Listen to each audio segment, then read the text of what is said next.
Classified. That word can hide almost anything. For 60 years, one test remained locked behind government secrecy.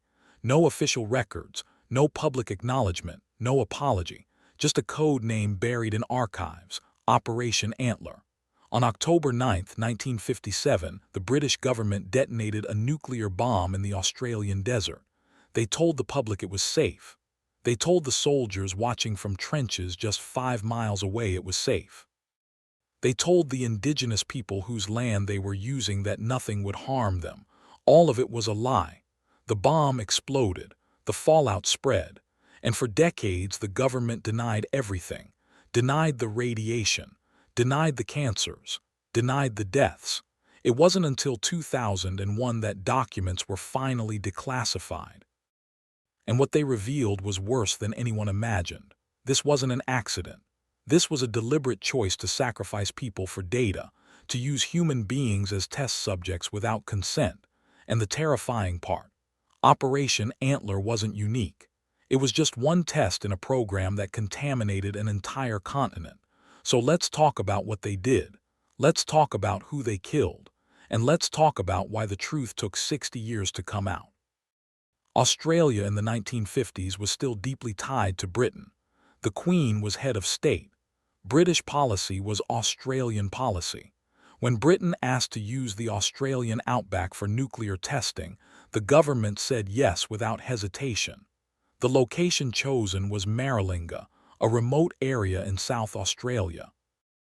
Remote to the white officials in Canberra at least. To the Anangu people it was home. They had lived on that land for over 40,000 years. Sacred sites dotted the region. Water sources, hunting grounds. The British didn't ask permission. They declared the area a prohibited zone and moved people out. Some were relocated to missions. Others were pushed farther into the desert. No compensation. No consultation. The official justification: the land was empty, uninhabited, terra nullius. The same lie that had justified colonization. And once again, indigenous lives were erased to serve the interests of empire. Between 1956 and 1963, the British conducted 12 major nuclear tests at Maralinga and Emu Field. Hundreds of smaller trials followed. Operation Antler was one of the final major tests. 3 bombs, Taj, Bayak, and Taranaki, each more powerful than the last. Taranaki, detonated on October 9th, yielded 27 kilotons, nearly twice the power of the Hiroshima bomb. And it was detonated on a tower, not underground. The explosion sent a fireball into the sky and a wave of radioactive dust across the land. The soldiers didn't know what they were walking into. Over 8,000 British and Australian servicemen participated in the Maralinga tests. They were told it was routine, a demonstration. Some were positioned in trenches just 8 kilometers from ground zero. Others were ordered to march toward the blast site immediately after detonation to simulate battlefield conditions. They wore standard uniforms. No protective gear. No dosimeters to measure radiation exposure. Officers told them the radiation was negligible, harmless. Some men were ordered to crawl through contaminated dirt, to handle debris, to dig in soil that was still hot with fallout. They did as they were told. They trusted their commanders. And their commanders lied. Declassified documents later revealed that officials knew the radiation levels were dangerous. They knew the men were being exposed. They did it anyway. The goal was to study how soldiers would function in a nuclear battlefield. The soldiers were the experiment. Human test subjects in a military trial they didn't consent to and weren't told about. The blast itself was visible for hundreds of kilometers. Witnesses described a light brighter than the sun. A shockwave that rattled buildings in towns over 100 kilometers away. And then the cloud, a towering mushroom of fire and smoke that climbed over 10,000 meters into the atmosphere.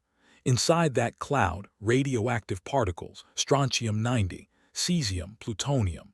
The wind carried it east and south, across the desert, over cattle stations, over small towns.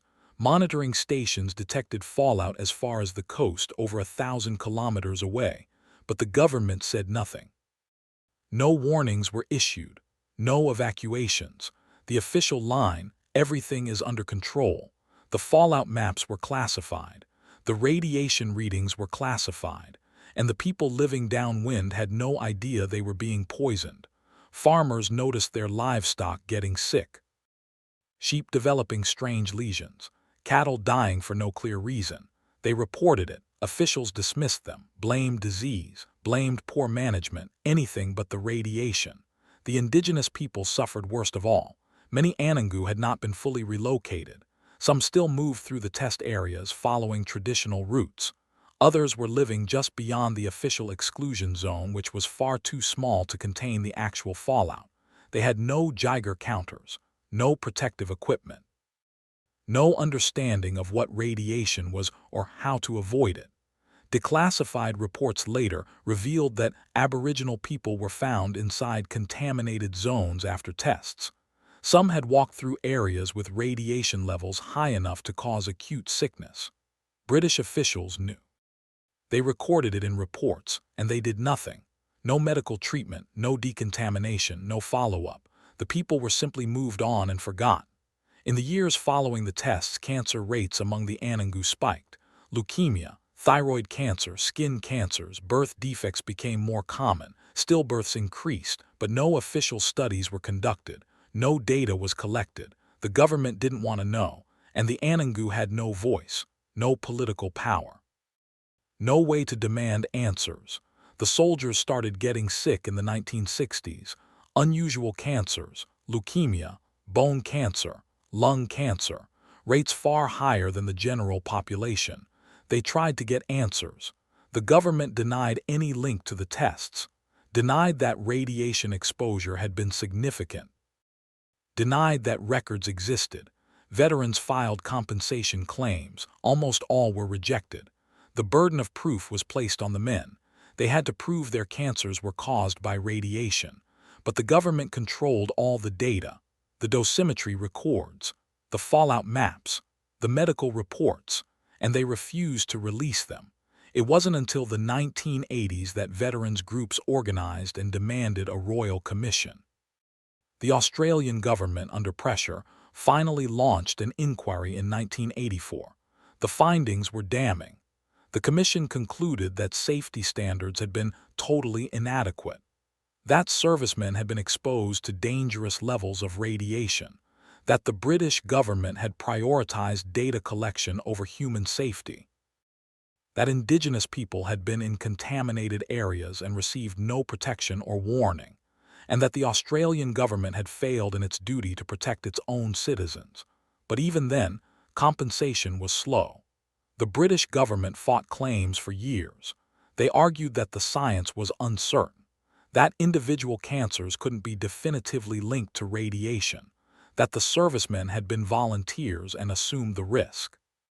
It was a legal strategy designed to delay and outlast the claimants. Many veterans died before receiving a cent.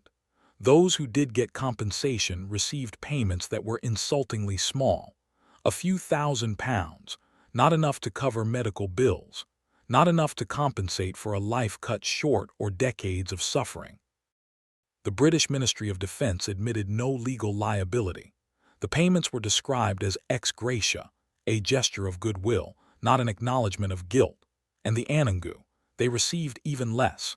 It wasn't until 1994, 37 years after Operation Antler, that the Australian government formally apologized to the Indigenous people affected by the tests. A compensation package of $13.5 million was offered, split among hundreds of families, many of whom had lost parents, children, and elders to radiation-related illness. It was a pittance, an insult disguised as justice. The contamination didn't end with the tests. Between 1956 and 1963, the British conducted over 600 so-called minor trials at Maralinga. These involved spreading plutonium across the ground to study dispersion patterns. No explosions, just plutonium scattered across the desert, kilograms of it. Plutonium has a half-life of 24,000 years. It doesn't break down. It doesn't blow away. It sits in the soil, in the dust, in the water forever. By the time the British left in 1967, large areas of Maralinga were contaminated beyond any safe threshold. the Australian government was left to clean it up. The first cleanup ran from 1967 to 1971. It was a disaster. Contaminated soil was bulldozed into pits and covered with dirt. No liners, no containment, just buried and forgotten. Radiation levels remained dangerously high. In 1996, a second, more comprehensive cleanup began. It cost over $100 million.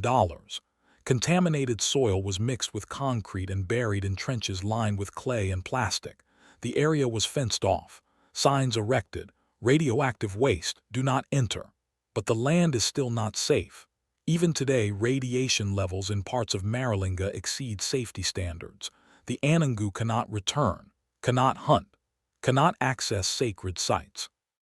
Their land was taken for the tests, and it was never truly given back. The pattern of secrecy and denial wasn't limited to Australia.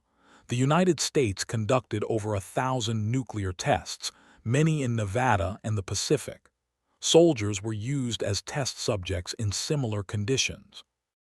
Downwind communities in Utah, Nevada, and Arizona were exposed to fallout. Cancer rates spiked. The government denied it for decades. Compensation didn't begin until the 1990s, and even then it was inadequate. In the Pacific, the U.S. detonated bombs on the Marshall Islands. Entire islands were vaporized. Populations were relocated. Fallout contaminated fishing grounds and drinking water. Birth defects and cancers followed. The Marshallese are still fighting for recognition and compensation. The Soviet Union conducted over 400 tests at the Semipalatinsk site in Kazakhstan. Over 1 million people lived within the fallout zone. Cancer rates there remain among the highest in the world. France tested nuclear weapons in Algeria and French Polynesia.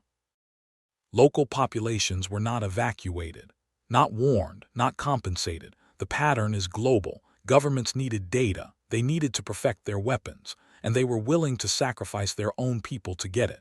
Why did it take 60 years for the truth about Operation Antler to come out?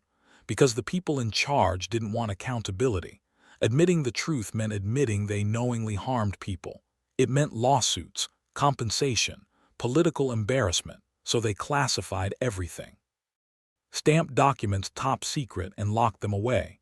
Veterans who spoke out were dismissed as conspiracy theorists. Scientists who raised concerns were sidelined. Journalists who investigated were stonewalled. And the victims, soldiers, indigenous people, downwind communities, had no power to force disclosure. It wasn't until the Cold War ended and public pressure mounted that governments began to release documents. Even then, many files remain classified, redacted, lost. The full truth may never be known, and the people responsible, they're dead. They lived full lives, retired with pensions, were never prosecuted, never faced trial. The system protected them. And it's still protecting those who make similar choices today.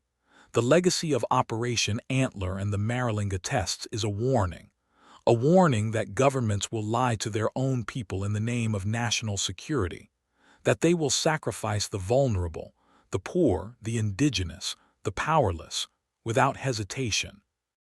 That secrecy enables atrocity, and that justice delayed is justice denied. The veterans are almost all gone now. The Anangu elders who witnessed the tests have passed. The land remains contaminated. The cancers continue. And the next generation grows up on soil that will be radioactive for millennia. All because men in offices thousands of kilometers away decided that data was more important than lives. That empire was more important than ethics. That secrecy was more important than truth. Operation Antler wasn't an accident. It was policy. And until we demand transparency, until we hold power accountable, until we refuse to accept that some lives matter less than others, the pattern will repeat. The names will change. The locations will change. But the lies will remain the same. And people will keep paying the price.